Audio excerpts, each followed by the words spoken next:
Alors bonjour, mon nom est Sylvain Charlebois, je suis directeur du laboratoire de sciences analytiques en agroalimentaire à l'Université Dalhousie à Halifax, au Canada. On m'a demandé de vous offrir un autre webinaire scientifique pour le Business Science Institute. Ça fait plaisir de le faire, je l'ai fait l'année passée et je le fais encore.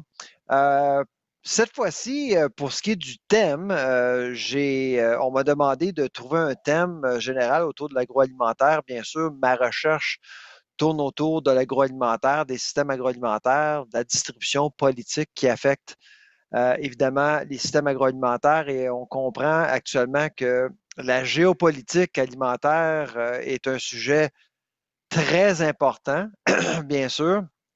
Avec le retour de M. Trump à la Maison-Blanche, je suis convaincu que la plupart des gens qui écoutent ce webinaire-là résident en Europe.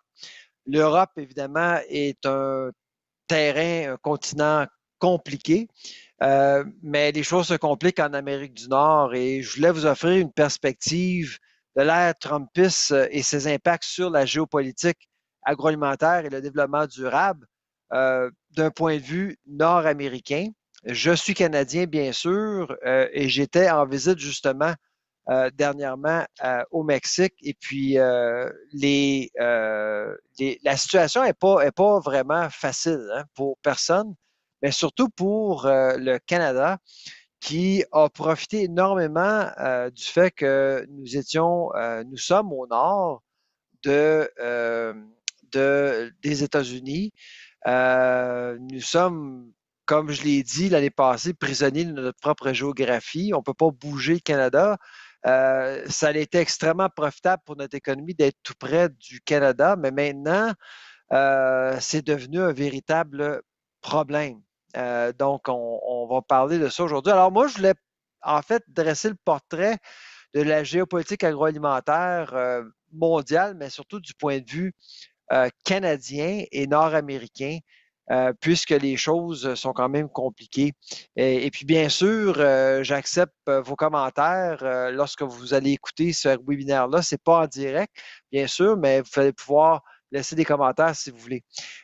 L'essentiel de mon intervention aujourd'hui est basé sur mon livre La part du gâteau, agro-pouvoir, biotechnologie, environnement, enjeux mondiaux de l'alimentation que vous voyez à l'écran à l'instant même. Le livre que j'ai publié tout récemment, c'est mon huitième ouvrage. Et puis, évidemment, c'est sur la géopolitique agroalimentaire mondiale. Le livre, en fait, s'intéresse à l'ensemble de la planète. Mais c'est sûr qu'en tant que Canadien, je m'intéresse particulièrement à la relation du Canada avec d'autres parties du monde, d'autres régions du monde, incluant l'Europe, bien sûr, l'Afrique, le Moyen-Orient, l'Australie et l'Amérique du Sud, l'Amérique centrale et bien sûr l'Amérique du Nord, qui, à mon avis, a été franchement un acquis. On prenait en fait cet accord-là comme un acquis pendant plusieurs années. Et puis là, on se retrouve dans une situation de dépendance cruelle là, avec les Américains. Au niveau agroalimentaire, on exporte pour environ 44 milliards d'euros aux États-Unis. Nous, on rachète pour environ 32 milliards d'euros, mais ce sont des économies extrêmement intégrées. Du côté du Mexique, c'est la même chose. Là. On parle vraiment d'un déficit d'échange entre les États-Unis et le Mexique, qui favorise bien sûr le Mexique. Alors, avec l'arrivée de M. Trump, les choses vont se compliquer. Pour aujourd'hui, je voulais, en fait, en gros, vous parler un peu de ce que représente l'arrivée ou le retour de M. Trump à la Maison-Blanche et qu'est-ce qui se passe réellement au niveau historique présentement, parce que je pense qu'on vit un moment historique actuellement. L'approche au libre-échange change complètement. Et quand on parle de géopolitique, il faut parler de libre-échange parce que il y a un rapport de force qui est intégré au libre-échange, bien sûr. Si un pays achète beaucoup, il y a quand même un pouvoir, il y a un pouvoir économique assez important. Et les États-Unis, c'est indéniable, là, leur pouvoir économique est indéniable. On parle d'une économie qui représente 25 de l'économie mondiale. Donc, il y a un poids à reconnaître. Et puis là, actuellement, on a un tenancier à la Maison-Blanche qui veut vraiment euh, prendre avantage du pouvoir que les États-Unis ont pour justement rapatrier du capital, en fait, ramener des capitaux au sein du pays. Tout récemment, je discutais avec quelques entreprises canadiennes et de plus en plus, les entreprises canadiennes songent à déménager aux États-Unis. C'est un peu l'objectif premier de M. Trump. Bien sûr, on a chacun nos idées, nos opinions par rapport à M. Trump. Il a un style quand même assez particulier. Il n'est pas très aimé. Je pense que vous allez en convenir qu'il n'est pas très aimé au Canada. Je ne suis pas certain qu'il est apprécié non plus en Europe, mais pour ce séminaire-là, je voulais vraiment me consacrer sur la politique. Qu'est-ce que tout ça veut dire? Qu'est-ce qui s'en vient? Qu'est-ce que M. Trump veut faire? Je ne suis pas certain que c'est clair pour lui et pour nous, mais on va tenter d'extrapoler un peu de façon historique un peu ce qui se passe actuellement. Puis je suis pas mal convaincu que parmi plusieurs d'entre vous, vous êtes posé les mêmes questions ou peut-être vous êtes arrivé aux mêmes conclusions que moi, qu'actuellement, ce qu'on vit, c'est quelque chose d'assez particulier pour la planète. Alors, M. Trump est de retour à la Maison-Blanche et ce qu'on a appris avec son arrivée, c'est que il planifie utiliser, instrumentaliser en fait, dans le fond, les tarifs douaniers ou des barrières. Et il va tenter d'implanter, d'utiliser des barrières tarifaires pour justement favoriser les États-Unis d'une façon ou d'une autre. Et jusqu'à maintenant, il le fait quand même avec succès, là, avec le Panama, avec la Colombie, il le fait avec le Canada et le Mexique. Actuellement, on travaille beaucoup sur des enjeux qui le préoccupent, fentanyl, sécurité aux frontières, immigration. Le Canada se mobilise beaucoup, là. On dépense énormément d'argent pour répondre aux exigences de la Maison-Blanche.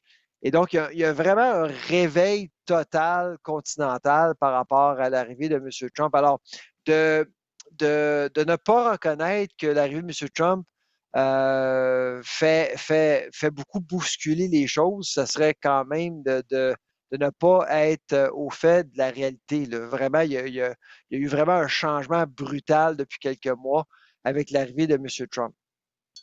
Mais quand on décortique un peu ce qui se passe à la Maison-Blanche, c'est que vraiment, euh, on, on accepte, hors de tout doute, que l'accord de Bretton Woods, qui a été ratifié en 1944 ou 1945, a été vraiment une mauvaise décision pour les États-Unis. Et c'est l'accord qui a mené au multilatéralisme à travers le monde. Et le Canada a bénéficié beaucoup de cette ère-là. Vraiment, là, c'est l'approche globaliste d'entraide, de s'unir, de travailler ensemble, d'exclure les ennemis.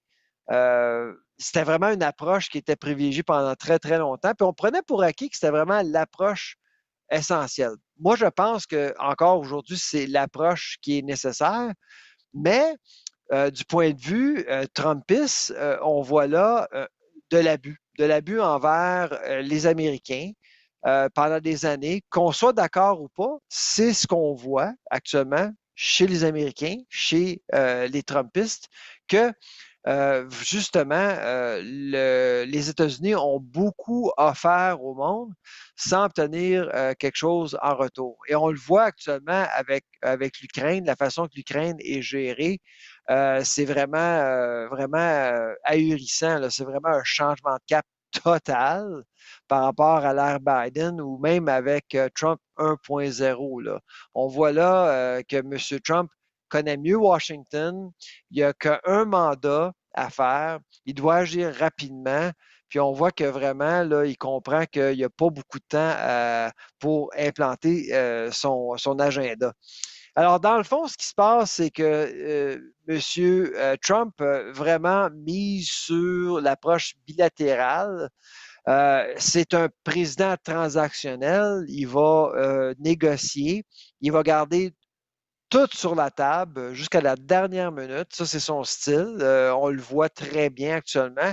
Et il va ne jamais dire si un est lié avec l'autre. Comme par exemple, si un accord de libre-échange est lié avec une politique tarifaire qu'il impose. C'est garoché, c'est envoyé en l'air comme ça, toujours. Donc, c'est très difficile de le suivre et je pense que il le fait par exprès parce que en politique, on aime ça quand c'est prévisible, quand c'est cadencé, parce que, évidemment, les entreprises veulent faire la même chose. Mais là, on voit que la classe politique est dépassée complètement. Alors, en affaires, ben, tout simplement, ce qui se passe au Canada, particulièrement, c'est qu'on ne se fie plus sur la classe politique pour planifier. On planifie actuellement comme si les tarifs vont être instaurés d'ici quelques semaines, d'ici quelques mois. Euh, Moi, je prétends que, évidemment, des tarifs pour ce qui est de l'agroalimentaire sont un instrument très dangereux, là, on s'entend, là, parce que quand on parle de, mettons, 25 c'est énorme dans le domaine agroalimentaire. Les marges sont très minces et puis, justement, on ne veut pas pénaliser qui que ce soit. Alors, c'est vraiment, vraiment important de reconnaître que même 10 c'est énorme. Tandis que dans d'autres secteurs, il y a quand même de la place pour absorber les contre-coups de tarifs comme tels. Donc, dans le fond, il y a une remise en question du système multilatéral par la politique, par des politiques protectionnistes. C'est un peu contre-intuitif, mais l'approche américaine, l'approche trumpiste, revient en fait à la base, parce que vous savez, au tout début, on ne taxait pas les citoyens. La taxe était les tarifs. On utilisait les tarifs justement pour suffire, supporter l'État. Donc, on revient un peu en arrière. Et c'est ce que M. Trump veut faire, veut diminuer la charge de l'État, veut diminuer la charge fiscale des contribuables et de demander vraiment à des partenaires de supporter le style de vie, en fait, le régime de vie chez les Américains. C'est un peu ça. Donc, il y a, on retourne en arrière pour reconnaître qu'il y a eu vraiment une très mauvaise entente pour les Américains, l'entente de Bretton Woods.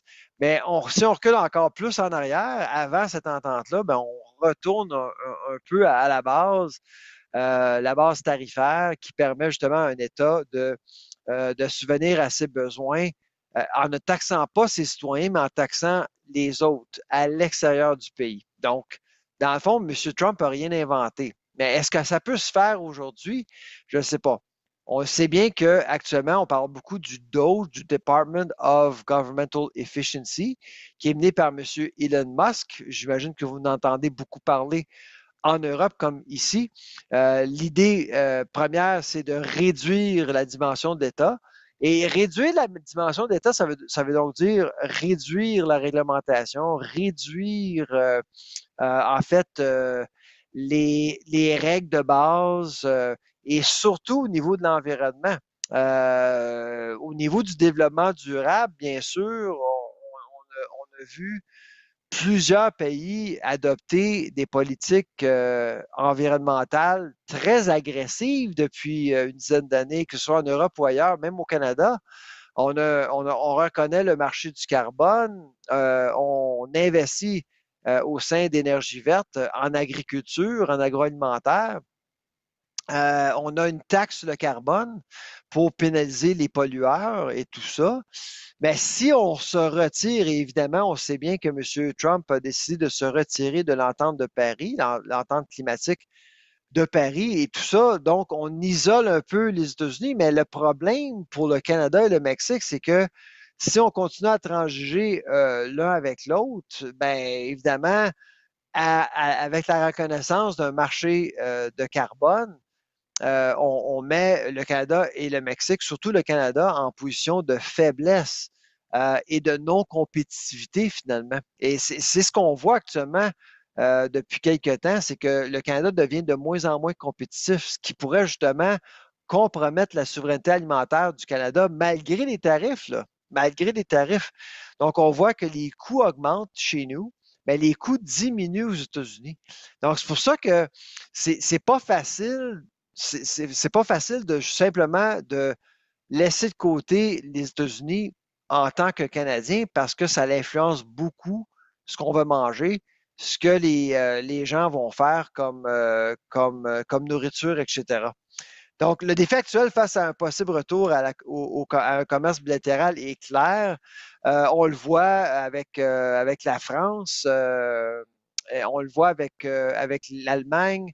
On ne reconnaît pas vraiment l'Union européenne, on ne reconnaît vraiment pas l'OTAN, on ne reconnaît pas vraiment les groupes, on reconnaît les pays. Et puis, bien sûr, la relation que M. Trump ou les Trumpistes entretient avec différentes personnes va varier selon le niveau de respect. Ce que j'ai remarqué, c'est vraiment une question de personnalité et de richesse un peu, là. Donc, on voit qu'on s'entend mieux avec certains chefs d'État qu'avec d'autres. C'est clair qu'actuellement, le Canada n'est pas un favori à M. Trump, comme vraiment pas, là. Et ça varie d'un État à l'autre. Et ça, évidemment, l'approche multilatérale évite tout ça, évite que les personnalités prennent le pouvoir ou influencent trop les rapports internationaux. Mais là, avec une approche bilatérale, c'est sûr que les personnalités jouent pour beaucoup. Euh, bon, les tarifs, est-ce que c'est bon ou mauvais? Évidemment, au niveau économique, on s'entend, je pense que tout le monde peut s'entendre que des tarifs, c'est jamais une bonne idée parce qu'on vient qu'à pénaliser notre peuple en bout de ligne. Mais comme je vous dis, je pense que les Trumpistes ont en tête que les tarifs peuvent justement être en fait un avantage finalement par rapport à l'approche du status quo éventuellement. Est-ce que ça va modifier les flux commerciaux agricoles? Probablement, parce que là, tout d'un coup, si, je sais pas moi, ça coûte plus cher à aller aux États-Unis, on va peut-être vouloir aller ailleurs, etc. Donc, il y a une dynamique commerciale qui n'est pas définie encore, qui va amener beaucoup d'incertitudes. Et c'est pour ça qu'on planifie déjà. Et cette incertitude-là amène à ce que ça coûte plus cher puisqu'on développe un plan B, un plan C, etc. Alors, c'est pour ça que c'est vraiment compliqué actuellement. Puis je pense que M. Trump le sait très bien que ça complique les choses. Et puis, c'est là qu'on va voir à quel point on peut justement stabiliser les choses au niveau entrepreneurial. Mais moi, j'ai l'impression qu'on va octroyer avec l'approche de M. Trump beaucoup plus de pouvoir aux entreprises versus les politiques publiques parce que justement, ça va être très difficile à suivre. M. Trump, on le voit là. Euh, M. Trump mobilise les médias, offre aux médias une conférence de presse pratiquement tous les jours, tandis que M. Biden, en moyenne, c'est une fois par 2 semaines. Donc, on voit vraiment qu'on veut être là, on veut influencer le message à notre façon, puis ça fonctionne. Depuis un mois, on le voit que ça fonctionne très bien, là. On monopolise la place publique au complet. Puis je pense que c'est pour ça que ça l'énerve beaucoup, beaucoup de gens, malheureusement. Bon, l'impact sur les producteurs, les consommateurs, bien sûr, les politiques publiques risquent de changer, que ce soit en Europe ou au Canada. Le support qu'on offre aux producteurs risque de changer aussi. Donc, c'est assez profond, le changement. Au niveau de la transformation aussi, qui est le point d'ancrage important de l'agroalimentaire, on va devoir penser qu'est-ce qu'on peut faire pour garder notre transformation parce que justement, si l'approche trumpiste, c'est de rapatrier la fabrication, parce qu'on le voit avec Apple, on le voit avec d'autres entreprises, mais qu'est-ce qu'il y en est de la transformation alimentaire? Et puis ensuite, au niveau du développement durable, comment tout ça peut affecter justement, en fait, l'empreinte carbone ou comment on peut affecter justement le rendement écologique du secteur.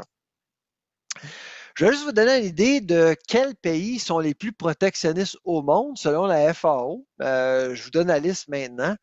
C'est intéressant. Je ne sais pas si vous êtes d'accord avec cette liste-là, mais c'est une liste parmi tant d'autres. Il y a plusieurs listes, là. Il y en a, ils se contredisent un peu. Mais dans le fond, quand j'ai vu cette liste-là, ça me semble quand même pas si mal.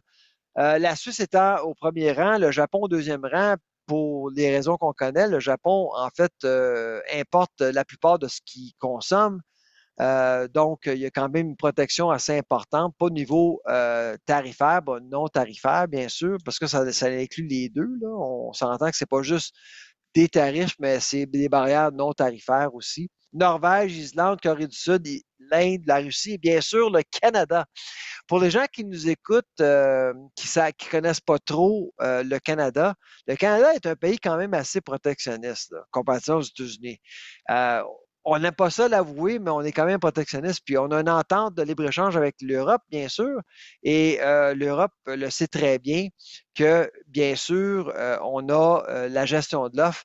Et la gestion de l'offre a en fait, des tarifs très, très élevés pour ce qui est de la volaille, des œufs et aussi du lait.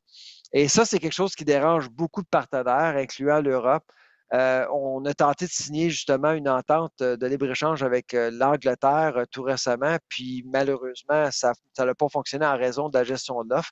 Mais le Canada est vraiment un des pays les plus protectionnistes au monde. Alors, c'est pour ça qu'actuellement, on a un débat déchirant actuellement au Canada parce que d'un côté, on veut trancher avec le monde, on veut certainement s'entendre avec les Américains, mais on sait très bien que pour les Américains, il y a certains irritants qui les qui poussent les États-Unis à critiquer le Canada. Évidemment, l'Allemagne et le Brésil sont au 9e et 10e rang. Donc, l'accord de libre-échange, qu'est-ce qui est l'enjeu? Évidemment, c'est l'accord de libre-échange États-Unis, Mexique, Canada, qui a été ratifié en 2020 sous Trump, en passant. C'est Trump qui a décidé, mais j'ai l'impression que c'est ce qui s'en vient. Le discours sur les tarifs, le discours sur un paquet de choses. Puis il faut comprendre que avec les tarifs, et on parle bien sûr du 51e État. J'imagine que vous avez entendu parler du fait que M. Trump veut que le Canada joigne les États-Unis comme 51e État. C'est une rhétorique qui passe mal, là, qui passe très mal aux États-Unis. Les gens, les Canadiens sont insultés, vraiment.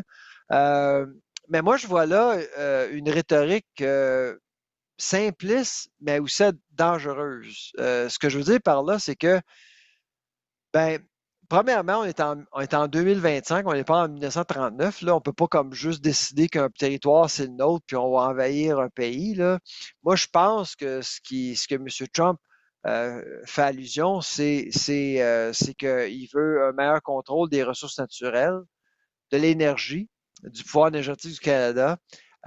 Et bien sûr, des données. Hein. Dans le fond, en 2025, là, ce qui, à la base de l'agroalimentaire, là, ce qui octroie à un pays beaucoup, beaucoup de pouvoir au niveau géopolitique, ce sont les ressources naturelles protégées, bien sûr, souverains, euh, le pouvoir énergétique et aussi les données, l'information. Et on parle beaucoup d'intelligence artificielle actuellement. Donc, ces éléments-là sont extrêmement importants. Et ce que je pense que M. Trump a compris, c'est qu'on peut aller chercher un contrôle assez important sans même prendre la possession d'un pays. Ce n'est pas nécessaire. Là.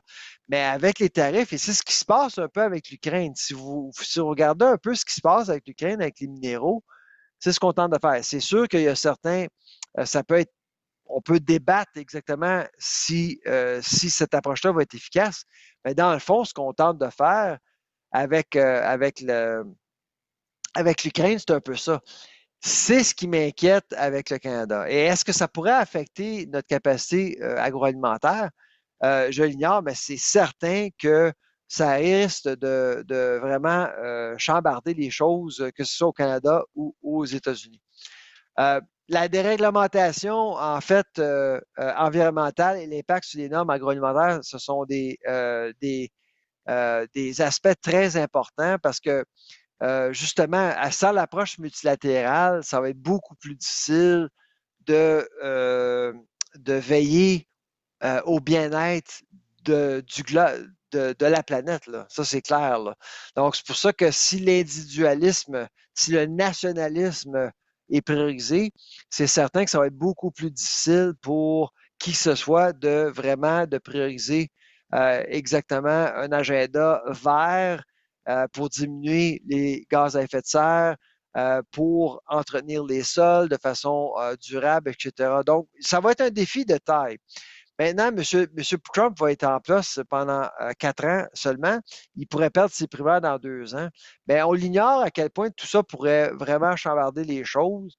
Et je pense que l'intention vraiment de changer beaucoup, beaucoup de choses d'ici 2 ans. Donc, évidemment, il y a une réduction assez importante de l'engagement en matière de durabilité qui risque d'affecter l'ensemble de la planète, incluant le Canada, et les conséquences de l'adaptation des innovations vertes en agroalimentaire. Est-ce que les gens vont continuer à investir dans les énergies vertes? Parce qu'on ne peut pas faire ça du jour au lendemain. Est-ce qu'on va continuer justement à miser sur l'électrification des voitures, par exemple, comme on voit en Europe? En Amérique, on commence à avoir beaucoup, beaucoup de voitures électriques, mais est-ce qu'on va continuer à faire ça? Donc, ce sont des préoccupations vraiment, vraiment importantes pour l'ensemble du secteur agroalimentaire au Canada, bien sûr. Euh, L'influence des grandes entreprises, c'est sûr que s'il y a un rapatriement des capitaux, nous, on risque justement de voir, voir plusieurs entreprises aller vers les États-Unis. Ça pourrait affecter justement la transformation et l'habilité de la transformation de supporter nos producteurs agricoles. Et ça, c'est important à reconnaître. Malheureusement, on sent que justement, l'approche trumpiste, c'est vraiment d'aller chercher le contrôle de la transformation alimentaire. Et ça pourrait vraiment faire mal à notre souveraineté alimentaire, pas juste à notre autonomie alimentaire, mais à notre souveraineté alimentaire, bien sûr, en tant que pays. Et les conséquences pour les producteurs locaux, bien sûr, c'est ça. Euh, la façon la plus facile de supporter la production agraire, c'est d'avoir une transformation très solide. Mais si la transformation est aux États-Unis, c'est pas simple. Donc, c'est pour ça que en agroalimentaire, si on force le mouvement de la transformation d'un bord à de l'autre, la production pourrait suivre jusqu'à un certain point. C'est sûr que, évidemment, on va continuer à produire au Canada, mais cette production risque justement d'être moins efficace, malheureusement. Alors, c'est un peu ça que j'ai pour vous, mais malheureusement, on ne peut pas faire de questions-réponses, mais je vous encourage de m'envoyer des notes, vos commentaires, et puis j'imagine que vous allez avoir accès à mon courriel qui est disponible de par le Business Science Institute. Entre-temps, vous pouvez me communiquer, vous pouvez écouter notre podcast qui est le Food Professor. C'est en anglais, malheureusement, je suis désolé, mais c'est un podcast qui est très, très écouté au Canada. Ça va vous donner un bon portrait de ce qui se passe au Canada au niveau de la politique, au niveau des politiques agroalimentaires, ainsi que ce qui se passe aux États-Unis en même temps. Sur ce, je vous remercie de votre attention et au plaisir de se revoir. À bientôt.